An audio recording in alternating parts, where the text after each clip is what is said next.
वंदे मातरम। आज हम देखेंगे फाइलम हम पढ़ रहे थे जिसमें पहला फाइलम हो गया था पोरीफेरा। अब हम दूसरा फाइलम या संघ देखेंगे तो वो है सिलेंट्रेटा। सिलेंट्रेटा को निडेरिया के नाम से भी जाना जाता है। तो आज हम देखेंगे कि इस सिलेंट्रेटा के अंतर्गत कौन कौन से जीव आते हैं और उसके क्या क्या लक्षण होते हैं और उन लक्षणों के आधार पर उनको क्यों सिलेंट्रेटा में रखा गया है, इन सभी को हम यहाँ पर देखेंगे। तो सबसे पहले हम जैसे कि पोरीफेरा का जो शब्द है उसका अर्थ देखे थे, उसी प्रकार से जो सिलेंट्रेटा होती है ना। तो सिलेंट्रेटा जो है वो सिलेंट्रॉन वर्ड से मिलकर बना हुआ है। ठीक है, किससे मिलकर बना हुआ है? सिलेंट्रॉन से मिलकर। तो सिलेंट्रॉन से मिलकर ही सिलेंट्रेटा फाइलम का विकास हुआ है। यहाँ पर सिलेंट्रॉन का मतलब होता है गुहा युक्त। सिलेंट्रॉन का मतलब होता है गुहा युक्त। और इसमें एक और वर्ड भी होता है, इसमें एक और वर्ड है स्टिंगिंग। स्टिंगिंग सेल, ये इसकी मुख्य विशेषता है। तो स्टिंगिंग सेल का मतलब होता है स्पर्श युक्त कोशिका। मतलब सिलेंट्रॉन संघ के अंतर्गत जितने भी जीव आते हैं उनमें गुहा पाई जाएगी। उनका शरीर कैसा रहता है? गुहा युक्त रहता है। और उनके शरीर पर टेंटिकल्स या स्टिंगिंग पाए जाते हैं, यानी कि स्पर्श युक्त कोशिकाएं उसमें पाई जाती हैं। तो ये जो संघ होता है वह फाइलम पोरीफेरा से थोड़े विकसित होते हैं, इसीलिए इनको पोरीफेरा के बाद रखा गया है। तो जीवों के विकास के आधार पर ही इन संघों को रखा गया है। तो हम यहाँ पर लिख सकते हैं, तो यहाँ पर लिखा गया है कि इस संघ के अंतर्गत बहुकोशिकीय जीवों को रखा गया है। बहुकोशिकीय जीव फाइलम पोरीफेरा में भी रखा गया था, इसमें भी बहुकोशिकीय जीव को ही रखा गया है। तो ये जो जीव हैं वो स्पंज की अपेक्षा अधिक विकसित होते हैं, क्योंकि ये जो स्पंज है वो फाइलम पोरीफेरा का एग्जाम्पल है। तो फाइलम पोरीफेरा के अंतर्गत जितने भी जीव आते हैं तो उन जीवों से कुछ जो विकसित जीव हैं उनको किस में रखा गया है? सिलेंट्रेटा संघ में रखा गया है। तो इसमें हम यह कह सकते हैं कि ये जो संघ होता है उसमें फाइलम पोरीफेरा की अपेक्षा अधिक विकसित जीवों को रखा गया है। तो अब हम इसमें जैसे कि अगर इसका हम एग्जाम्पल देखेंगे, इसमें किन किन जीवों को रखा गया है। तो जैसे कि हाइड्रा। हाइड्रा क्या है? एक समुद्री जीव है। ओबेलिया हो गया, और एक है फाइसेलिया। तो ये जो है वो सिलेंट्रेटा वर्ग के अंतर्गत आने वाले जीव हैं। यदि हम इसमें लक्षण देखेंगे, लक्षण, तो इसमें पहला लक्षण हम लिख सकते हैं कि सिलेंट्रेटा संघ के अंतर्गत जो जीव आते हैं वो क्या होते हैं? समुद्री जीव होते हैं, क्योंकि ये जो सभी जीव पाए जाते हैं वो समुद्र में ही होते हैं। समुद्री जीव, इनमें से कुछ तालाब में भी पाया जाता है। अधिकांशतः ये समुद्री ही जीव होते हैं, लेकिन कुछ अगर उस टाइप का एटमॉस्फेयर यदि उनको तालाब झील वगैरह में मिल जाता है तो वो वहाँ भी उग जाते हैं। तो कुछ तालाब में, झील में प्रेजेंट होते हैं या उपस्थित होते हैं। तो ये हो गया उनका पहला लक्षण। दूसरा लक्षण हम लिख सकते हैं कि सिलेंट्रेटा वर्ग के अंतर्गत जो जीव आते हैं उनमें क्या होता है? गुहा पाई जाती है, क्योंकि सिलेंट्रेटा जो है वो सिलेंट्रॉन से मिलकर बना हुआ है, और सिलेंट्रॉन का मतलब होता है गुहा युक्त। तो यहाँ पर हम अगला लक्षण लिख सकते हैं कि इस संघ के जीवों में क्या पाई जाती है? केंद्रीय गुहा पाई जाती है।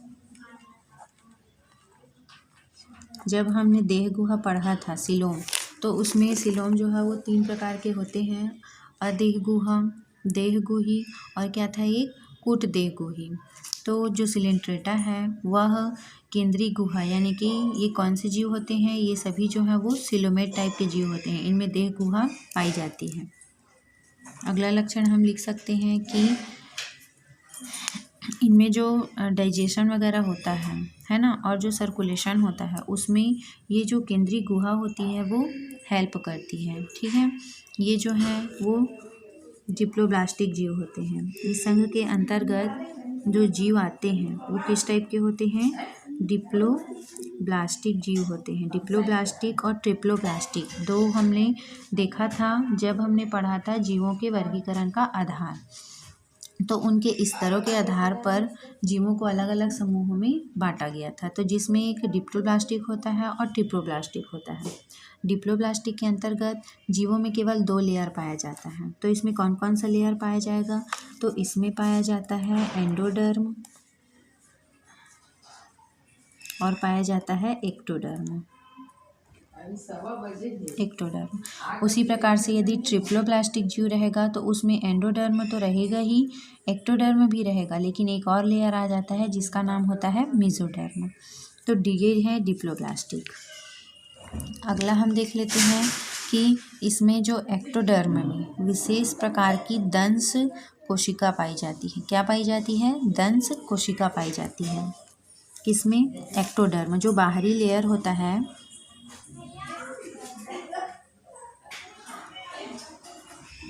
इस संघ के जीवों की एक्टोडर्म लेयर में क्या पाई जाती है?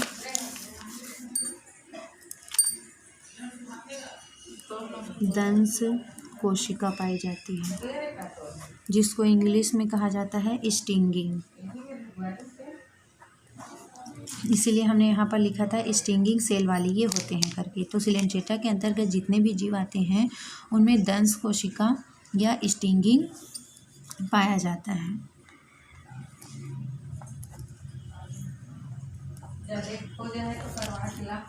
जिसे इसी दंश कोशिका को क्या बोला जाता है? नीडोब्लास्ट कहा जाता है।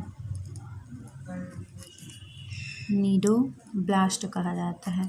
और इसी नीडोब्लास्ट के ही नाम से इनका एक और नाम पड़ा था निडेरिया। इसीलिए नीडोब्लास्ट उपस्थित रहते हैं, जिसकी वजह से इस संघ को निडेरिया के नाम से भी जाना जाता है। ये जो नीडोब्लास्ट होते हैं वो क्या करते हैं? इन जो सिलेंट्रेटा वर्ग के अंतर्गत जो जीव आते हैं उनको क्या करते हैं? शिकार को पकड़ने में ये मदद करते हैं। तो नीडोब्लास्ट क्या करता है? शिकार को पकड़ने में हेल्प करता है। ठीक है, डायग्राम से आप समझ जाएंगे कि किस तरीके से नीडोब्लास्ट होता है और वो जो है वो कैसे शिकार को पकड़ने में मदद करते हैं। जैसे मनुष्यों में क्या है? हाथ होते हैं। किसी भी चीज़ को पकड़ने के लिए क्या होते हैं? हाथ होते हैं। तो उसी प्रकार से सिलेंट्रेटा वर्ग के अंतर्गत जो जितने भी जीव आते हैं तो उनमें शिकार को पकड़ने के लिए नीडोब्लास्ट या दंश कोशिका पाई जाती है। ठीक है, और इसी नीडोब्लास्ट के ही नाम से इस संघ का नाम पड़ा था निडेरिया। अगला लक्षण हम लिख लेंगे कि पोरीफेरा के अंतर्गत जो भी जीव आते हैं वो क्या थे? वो सिर्फ कोशिकीय स्तर के थे। उनमें सिर्फ कोशिका पाया जा रहा था, ऊतक का निर्माण नहीं होता था। लेकिन ये कुछ विकसित प्रकार के हैं, है ना। पोरीफेरा से ये क्या हो गए हैं? सिलेंट्रेटा वर्ग के अंतर्गत जो जीव आए हैं वो क्या हैं? विकसित प्रकार के हैं। तो अगला लक्षण हम लिख लेंगे कि इनका जो शरीर होता है, इस वर्ग के इस संघ के अंतर्गत जो जीव आते हैं उनका शरीर क्या होता है?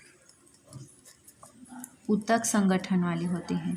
यानी कि ये पोरीफेरा से विकसित होते हैं, इसीलिए उनमें कोशिका पाई जाती है और इनमें कोशिकाएं आपस में मिलकर एक समान कार्य करने लगती हैं और यहाँ पर ऊतक का निर्माण कर लेती हैं। तो इनका जो शारीरिक शरीर होता है या शारीरिक संगठन होता है वो ऊतक संगठी होता है। ऊतक का इसमें निर्माण हो जाता है। उसके बाद ये जो जीव होते हैं, है ना, वो कैसे होते हैं? मांसाहारी होते हैं। मांसाहारी होते हैं। सिलेंट्रेटा वर्ग के अंतर्गत जितने भी जीव आते हैं वो मांसाहारी होते हैं। इनकी जो बॉडी होती है वह अरीय सममित होती है।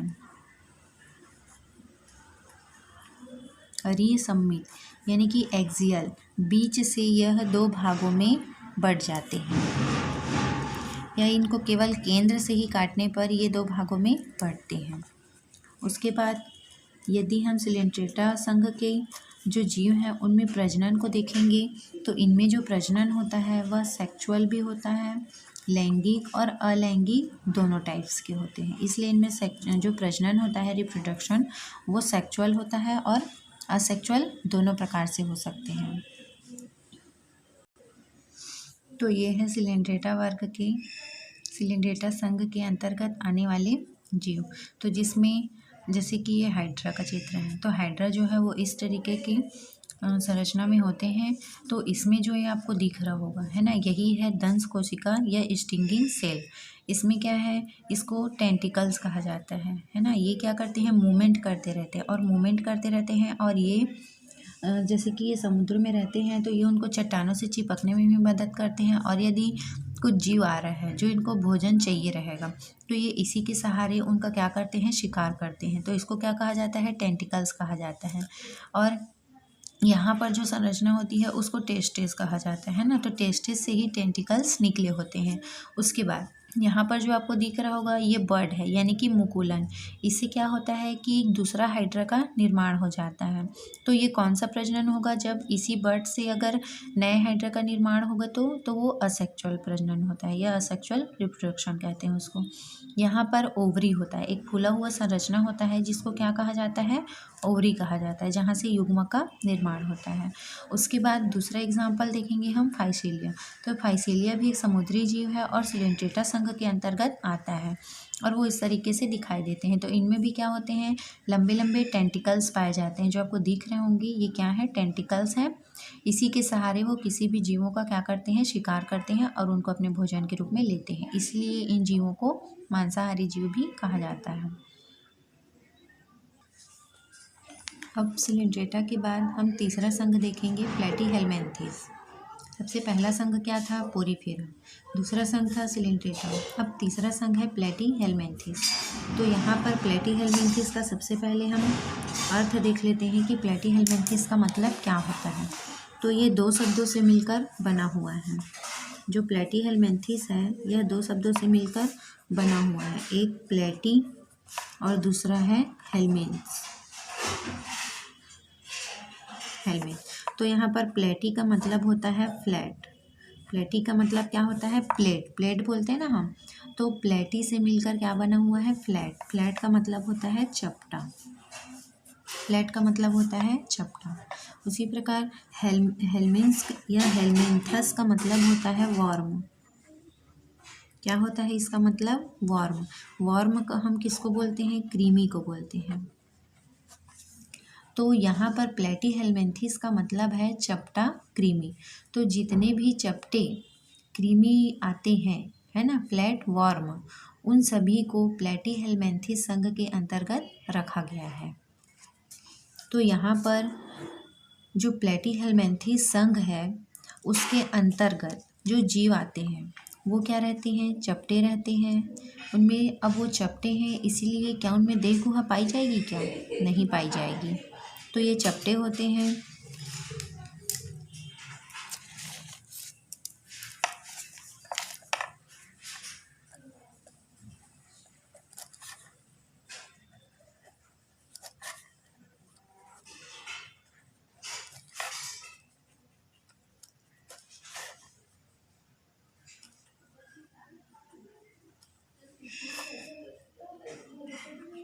सिलोम क्या रहेगा, अब्सेंट रहता है। और क्या लिख सकते हैं कि इनमें श्वसन तंत्र भी नहीं पाया जाता। श्वसन तंत्र अब्सेंट या रहित भी लिख सकते हैं। इनमें कंकाल भी नहीं पाया जाता, मतलब इनमें हड्डी नाम का कोई चीज़ नहीं पाया जाता। कंकाल अब्सेंट। कोई भी अस्थि या उपास्थि इस प्लेटीहेल्मिन्थेस जीव के अंतर्गत जो भी जीव आते हैं वो चपटे रहेंगे। अब चपटे हैं इसलिए इनमें देह गुहा भी नहीं पाया जाएगा, श्वसन तंत्र भी इसमें नहीं पाया जाता और चपटे होने की वजह से इनमें कोई भी कंकाल नाम का चीज़ नहीं पाया जाता। इनमें कोई भी अस्थि या उपास्थि नहीं पाई जाती। और ये जो जीव होते हैं वो किस टाइप के दिखते हैं, तो ये जो जीव हैं वो कृमि के समान, है ना। कृमि आप सभी ने देखा होगा, तो कृमि वर्ग के जितने भी जीव हैं उसको प्लेटीहेल्मिन्थेस में रखा गया है। तो कृमि में भी दो प्रकार के होते हैं, एक तो गोल होता है और एक चपटा होता है। तो जितने भी चपटे कृमि हैं उन सबको प्लेटीहेल्मिन्थेस में रखा गया है। तो कंकाल इसमें एब्सेंट होता है। कृमि के समान जीव होते हैं, शामिल है। क्लियर है। इस समूह के जीव चपटे, सिलोम एब्सेंट, श्वसन तंत्र एब्सेंट, कंकाल एब्सेंट, कृमि के समान जीव शामिल हैं। इसीलिए है ना, इस संघ के जो जीव हैं उसको क्या कहा जाता है? फ्लैट वॉर्म कहा जाता है। क्या बोला जाता है? Flat warm. हिंदी में इसको कहा जाता है चपटे कृमि। अब हम इसका क्या देख लेते हैं? लक्षण देख लेते हैं। प्लेटीहेल्मिन्थेस संघ के अंतर्गत जो जीव आते हैं उनमें क्या क्या लक्षण पाए जाते हैं? तो सबसे पहला लक्षण होगा कि इस संघ के जो जीव होते हैं, इस संघ के जीव हमेशा पैरासाइट होते हैं, यानी कि परजीवी होते हैं। वो दूसरे जीवों पर रहकर अपना लाइफ साइकिल कंप्लीट करते हैं या अपना जीवन यापन करते हैं। आपने देखा होगा जो कृमि है वह किसी जीव के शरीर से ही प्राप्त होती है। तो ये क्या है? परजीवी होते हैं, पहला लक्षण। दूसरा लक्षण लिख सकते हैं कि ये जो परजीवी होते हैं वो रोग उत्पन्न करते हैं। तो इस संघ के अंतर्गत जो जीव आते हैं वो सभी जीव क्या करते हैं? रोग उत्पन्न करते हैं। मतलब ये हमारे लिए क्या होते हैं? हानिकारक होते हैं। प्लेटीहेल्मिन्थेस संघ के अंतर्गत जितने भी जीव आते हैं वो सभी परजीवी हैं और हमारे लिए हानिकारक होते हैं। रोग उत्पन्न कर रहे हैं मतलब वो हमारे लिए हानिकारक होते हैं। ये स्वतंत्र होते हैं, मतलब ये कहीं भी पाए जा सकते हैं ना। स्वतंत्र भूमि, जल में पाए जाते हैं।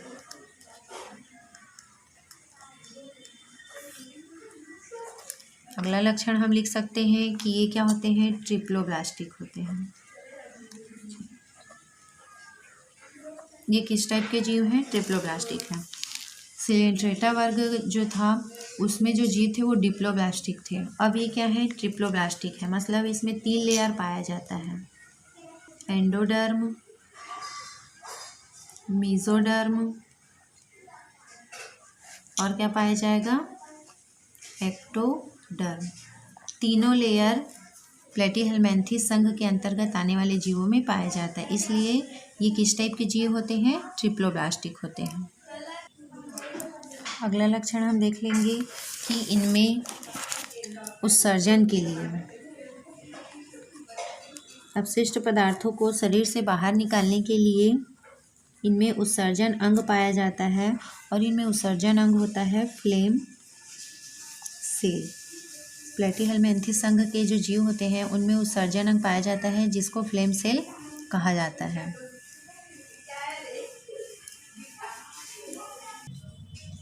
तो यहाँ पर प्लेटीहेल्मिन्थेस वाले जीवों में उत्सर्जन के लिए क्या पाया जाता है? फ्लेम सेल पाया जाता है।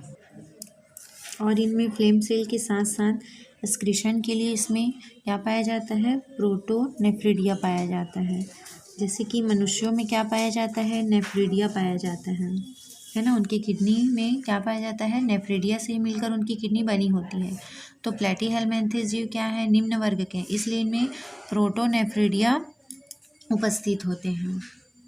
तो इसमें प्रोटोनेफ्रिडिया प्रेजेंट होते हैं, है ना। प्रोटोनेफ्रिडिया क्या करते हैं? उत्सर्जन अंग है। अगला लक्षण हम इसमें लिख सकते हैं कि इनका जो हेड पार्ट होता है, इनके हेड में क्या पाया जाता है? हुक्स होते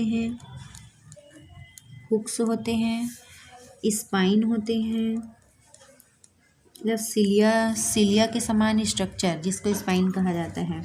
शक्कर भी होता है, जो इसको हिंदी में क्या बोला जाएगा? चूषक अंग कहा जाता है, जिससे ये परजीवी के रूप में अगर मनुष्यों के आंत में होते हैं या कुछ भी जीवों के आंत में अगर ये पाए जाते हैं तो उनमें शुकर या शक्कर है इसी से ही वो क्या करते हैं, अपना भोजन ग्रहण करते हैं। तो ये सब क्या होते हैं, उसमें प्रेजेंट होते हैं। आप इसको डायग्राम से यहाँ पर समझ जाएंगे जब मैं डायग्राम बताऊंगी तो। उसके बाद अगला लक्षण हम लिख सकते हैं कि इनमें जो तंत्रिका तंत्र होता है, इनमें जो तंत्रिका तंत्र होता है वो प्रिमिटिव टाइप का होता है। प्रिमिटिव टाइप का होता है ना, मतलब कि प्रारंभिक। वेल डेवलप्ड नर्वस सिस्टम इसमें नहीं पाया जाता है। अगला लिख सकते हैं हम कि इनमें जो रिप्रोडक्शन होता है वह सेक्सुअल, लैंगिक और अलैंगिक दोनों टाइप्स के होते हैं। सेक्सुअल और असेक्सुअल दोनों विधि इसमें पाई जाती है। तो इस तरीके से ये क्या है, प्लेटीहेल्मिन्थेस के लक्षण है। अब हम इसका एग्जाम्पल देखते हैं कि कौन कौन से जीव हैं जो प्लेटीहेल्मिन्थेस के अंतर्गत आते हैं। तो इसमें सबसे पहला है प्लेनेरिया। प्लेनेरिया भी क्या है, एक प्लेटफॉर्म है। सिस्टोमा, सिस्टोसोमा, ये भी क्या है, एक प्लेटफॉर्म है। टीनिया सोलेनिया, टीनिया सोलेनिया ये एक ही है, जिसको फीता कृमि भी कहा जाता है। क्या बोला जाता है इसको, फीता कृमि। तो इस फीता कृमि का वैज्ञानिक नाम है टीनिया सोलेनिया। अगला हम इसमें और देख लेते हैं लीवर फ्लूक। लीवर फ्लूक ये भी क्या है, ये पूरे जितने भी जीव का जो नाम यहाँ पर बताया गया है ये सभी चपटे होते हैं। अब इसका हम डायग्राम देख लेते हैं। अब हम प्लेटीहेल्मिन्थेस संघ के अंतर्गत आने वाले जीवों का डायग्राम देखते हैं। तो जैसे कि एग्जाम्पल में हमने लिया है प्लेनेरिया, तो ये है एक प्लेनेरिया का डायग्राम। प्लेनेरिया जो है वो इसी तरीके से दिखाई देता है। वो बहुत ही चपटे होते हैं और इसमें क्या पाई जाती है, आई होती है और इसके शरीर पर सभी तरफ क्या पाई जाती है, स्पाइन होता है। ये जो आपको दिख रहा होगा सिलिया के समान स्पाइन पाया जाता है, ये क्या है, उसका माउथ है। तो ये जो जीव होते हैं वो क्या होते हैं, पत्ती के समान होते हैं। किसके समान दिखाई दे रहे हैं, ये पत्ती के समान होते हैं और चपटे होते हैं। प्लेनेरिया एक ऐसा जीव है जिसमें सबसे अधिक पुनर्जनन की क्षमता पाई जाती है। यदि हम प्लेनेरिया को कहीं से भी, अगर इसको हम 36 टुकड़ों में काट देते हैं तो इससे 36 नए प्लेनेरिया का क्या हो जाता है, निर्माण हो जाता है। ठीक है, तो आप याद रखेंगे कि ये जो प्लेनेरिया है इसमें सबसे अधिक पुनर्जनन की क्षमता यदि पाई जाती है तो वो कौन है, प्लेनेरिया है। अगला हम देख लेते हैं लीवर फ्लूक। ये क्या है, एक चपटा कृमि है। तो ये भी क्या है, एकदम फ्लैट होते हैं और इसमें ऊपर में क्या पाया जाता है, शक्कर पाया जाता है। ये क्या करता है, शक्कर जो है वो ये क्योंकि ये परजीवी के रूप में होते हैं और अपना भोजन ये क्या करते हैं, अवशोषण करते हैं। तो इसी शक्कर के माध्यम से ये क्या करते हैं, किसी भी चीज़ है ना, ब्लड वगैरह को ये शक करते हैं। इसमें माउथ होता है और माउथ के चारों ओर ही ये शक्कर पाया जाता है। इसके निचले भाग में क्या पाया जाता है, पोर होता है। ठीक है, जिसको एक्सक्रेटरी पोर कहा जाता है, यानी कि उत्सर्जी अंग होते हैं यहाँ पर। तो ये है एक लीवर फ्लूक। उसके बाद अगला हम देख लेंगे टीनिया सोलेनिया। तो टीनिया सोलेनिया जो है यह भी एक परजीवी है। इसको फीता कृमि भी कहा जाता है क्योंकि ये एक फीता के समान होते हैं और ये जो है यह जैसे कि कुत्तों के आंत में है ना, ये पाया जाता है। तो इसमें इनका जो हेड पार्ट है वो इम्पॉर्टेंट होता है। इसमें हुक्स पाए जाते हैं। क्या पाए जाते हैं, हुक्स पाए जाते हैं, जिसकी सहायता से ये किसी भी जीवों के आंत में चिपके हुए होते हैं और इनमें शक्कर होता है जो उनको पोषण प्रदान करने में मदद करते हैं। और इनका शरीर जो है वो किसके समान दिखाई दे रहा है, फीता के समान दिखाई दे रहा है और ये बहुत ही ज़्यादा चपटे होते हैं। तो इस प्रकार से था यह प्लेटीहेल्मिन्थेस संघ के लक्षण और उसमें पाए जाने वाले जीव।